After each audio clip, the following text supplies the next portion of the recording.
Kayo may kasalanan yan, mga abusadong online lending apps. Kasi hindi ganyan ang pagpapautang. O di ba?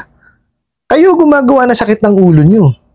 Diba sabi nga sa inyo, hindi yan ubra, puro benta lang. Dapat nakakasingil ka. May nagtanong sa akin, babala, ito ay muling paalala ng kumpanya sa iyo na ang iyong account ay sa ilalim sa risk screening dahil sa ginagawa mong pagbabaliwala ng iyong obligasyon. Lahat ng nakapaloob na detalye sa iyong account ay posible ng isailalim sa investigasyon at para malaman kung lihitimo ba ang pagkakakilanlan ng iyong pinasa. Kung may mapatunayan na hindi totoo sa iyong mga pinasa, ito ay aming gagamitin bilang dagdag ebidensya sa ihahain naming legal action para sa hindi pagtupad sa iyong mga sinang-ayunang alituntunin ng kumpanya. Ang lahat ng sinasabing hakbang ay aprobado na ng Legal Department. Management. Boss Ray, natatakot na po ako. Totoo po kaya itong gagawin nila?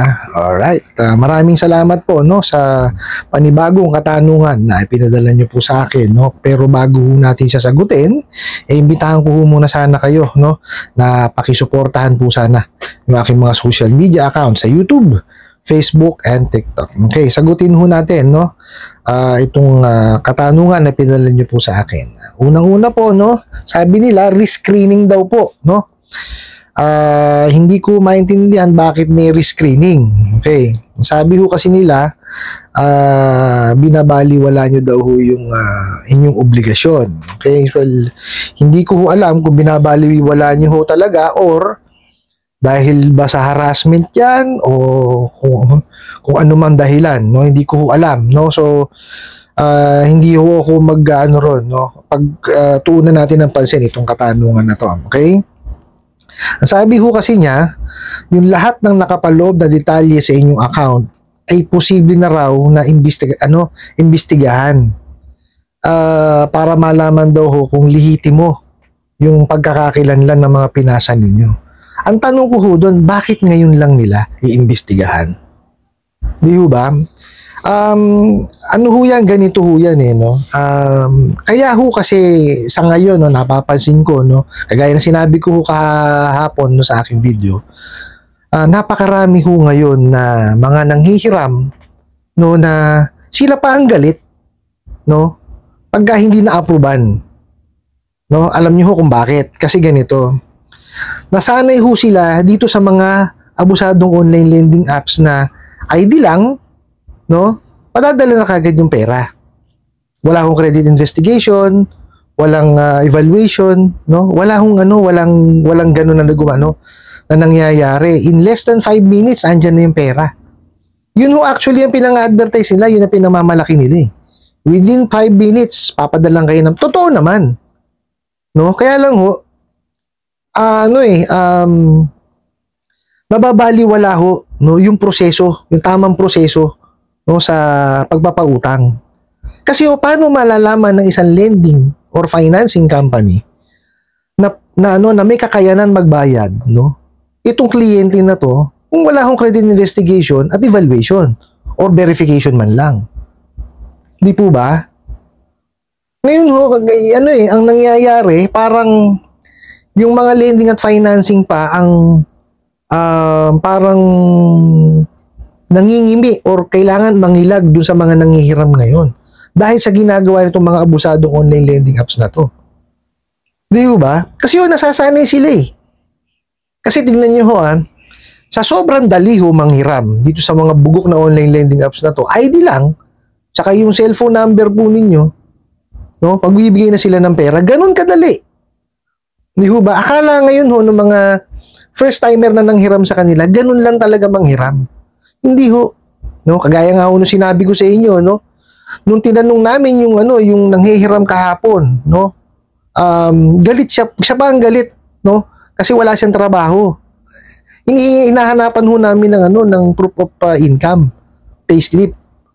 Abay, nung wala maipakita, siya pa galit. Kinumpara kami dun sa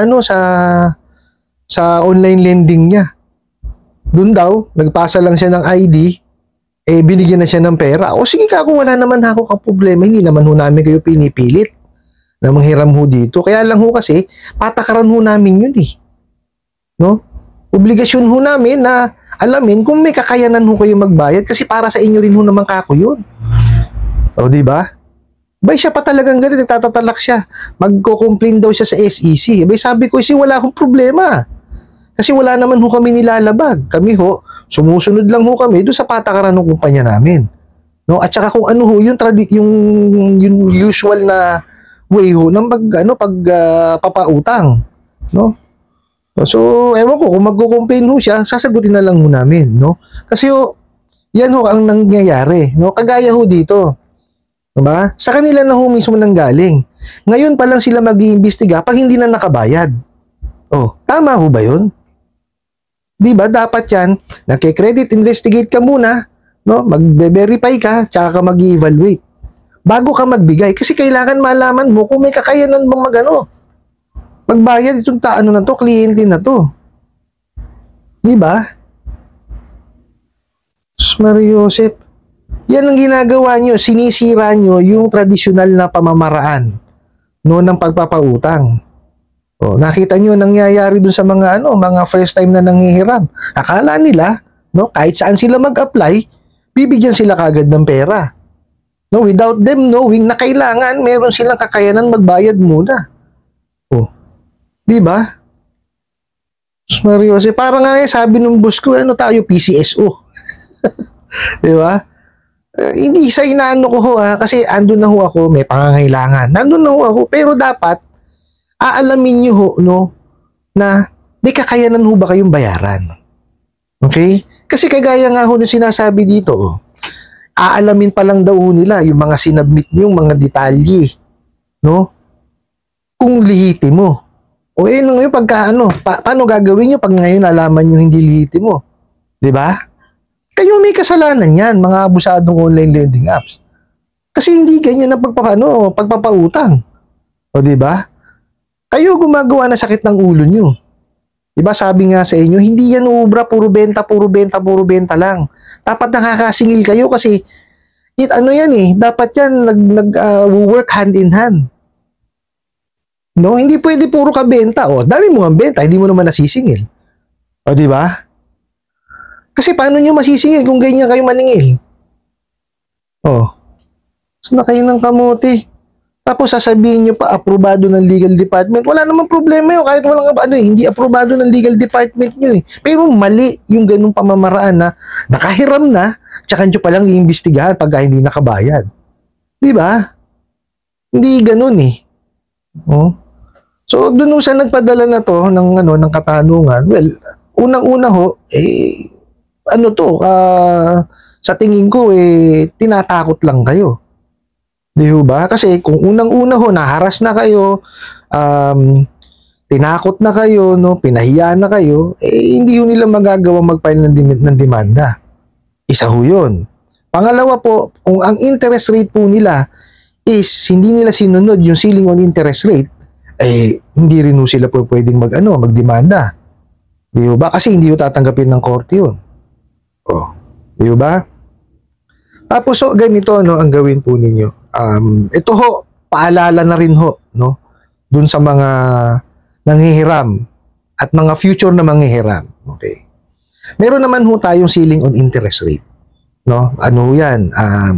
Ginawa ho ng BSP na inadapt po ng SEC. Okay. Ayun ho, no, sa ceiling on interest rate, kung manghihiram kayo ng 10,000 pababa at hindi ho lalagpas sa 4 months, ang pwede lamang pong ikargang interest, no? Effective interest rate, pangkalahatan po ito is 15% per month. Okay, 15% per month po yan Ngayon po, pagka lumagpas kayo dun sa due date po ninyo, no, bukod po ito dun sa 15%, meron pa kayong dagdag na 5% nung amount due. Okay, pero po, ang maaari lamang pong singilin sa inyo, no, kahit na sabihin nyo medyo matagal na kayo hindi nakakapagbayad, is doble po. Doble po nung nahiram po ninyo. Okay. Ngayon, para malaman nyo po kung may kakayanan ba kayong makahiram o makapagbayad no, nung hihiramin po ninyo, gawin nyo hong gawin nyo hong basihan yung ceiling on interest rate. Paano ho? Okay. Let's say ho, nangangailangan ho kayo ng 5,000 pesos. O sabihin na lang, pas madaling kumputin, ng 1,000 pesos. Okay. Sa tingin nyo ho ba, kaya nyo bayaran yung 1,000 pesos? O, para humalaman ninyo, ano ho ba ang 15% ng 1,000 pesos? 150 po, di ba? O. So, ibig sabihin po, ang idadagdag sa 1,000 pesos is 150. So, ang total po na babayaran nyo is 1,150. Ngayon, tansyahin nyo po sa sarili nyo, kaya ko bang bayaran yung 1,150 within a month?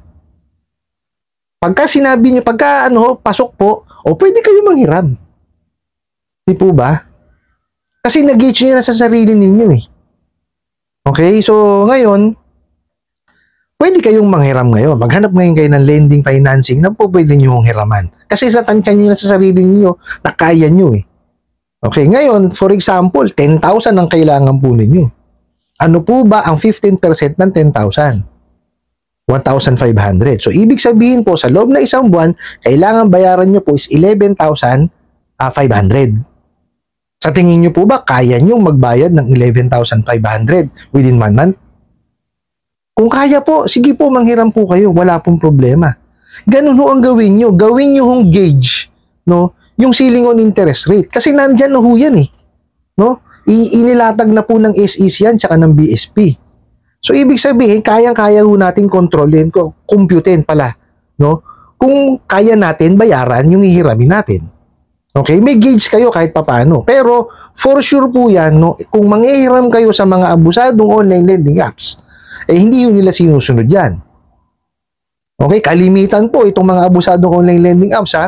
Saglit lang po, may tadaang ambulansya. Padaanin po natin muna. Yan. Okay. Tuloy ho natin, ha. Ito kasing mga abusadong online lending apps na yan, no? Babawasan na kagad kayo niya ng processing fee o kung ano-anong fee. Okay? 50%. Let's say, 1,000 ho hiniram po ninyo. 500 na lang po ang makukuha ninyo. Okay? Ngayon, ang gagawin yan, sa loob ng 7 araw, per day yan, 10% sila. So, ibig sabihin, 10 times 7, that's 70%. So, 70% po ng ng 1,000 ng kamote. O, di ba? Plus yung 50% pa. O, ibig sabihin 120% po ang kinarga sa inyo. O, ganun kalaki. Di ba? So, ang sinasabi ko sa inyo is, ito, fact po ito, ha? Ito po yung mga nare-receive po mga katanungan at mga comment, no, sa aking mga videos. Okay? Kaya ko sinasabi sa inyo to is para at least may idea kayo na huwag kayong basta-basta papatol. Huwag kayong basta-basta manghihiram. Okay? Matutuho tayong gumawa ng sarili nating due diligence, no, na alamin kung legitimate ba to, hindi ba sasakit ang ulo ko rito, maayos bang magpautang to, no? Yung bang sumusunod ba to sa ceiling on interest rate? Sumusunod ba to sa the Truth in Lending Act?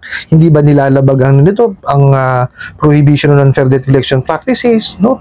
Ganun ho lagi, no? Marami naman hong mga content na, no, sa mga social media. At may mga reviews naman po sila, no, sa kanilang mga website, sa kanilang mga apps, no, basahin nyo pong maigi. Okay? Kumbaga, nandun na ho lahat eh. No, it's up to you or to us, no, para ho basahin at intindihin, no, para ho tayo hindi mapahamak. Okay? Gumawa ho tayo ng sarili nating pagsisiyasat at pagsasaliksik. No, hindi ho basta-basta na dumaan sa page nyo, manghihiram na ako dyan kasi kailangan ko ng pera eh. Nandun na ho, kailangan ho natin tayong lahat nangingailangan. No, maski ho ako nangangailangan ako ng pera, pero ako ay see to it na binabasa ko lahat detalyado. Inaalam ko mismo paano ba to magpalakad, na ano ba to, may mga complaint na ba sa SEC to, no? Rehistrado ba to sa SEC? Parte ba to ng online lending platform? Kasi pagka parte ho ng online lending platform yan, ibig sabihin pwede yan gumawa ng or makipag-transact through online. Ano, pwede silang mag-advertise, pwede silang magpa-apply through online kasi registered sila as online lending platform. Pero kung wala ho yung pangalan nila doon sa online sa mga listahan ng mga registered online lending platform, hindi ho sila po pwedeng makipag-transact through online. Okay po, sana po maliwanag po 'yon. Ito po yung listahan po ng lending, financing, mga registered online lending platform, mga revoke po ng mga financing tsaka lending, nandun po sa description box po ng aking YouTube channel. I-click niyo na lang po siya. Okay? Mariredirect po kayo sa website po ni SEC. Okay, nilagay ko na po sa aking description box. Okay? Para po hindi na ho kayo mahirapan, nandun na po siya. Okay po, sana po nabigyan ko ng linaw. Kasi kaya ko binigyan ng linaw yung ganito kasi ayoko ho bang pumasok sa isip ng mga bagong nanghihiram na kahit saan ka manghiram okay lang.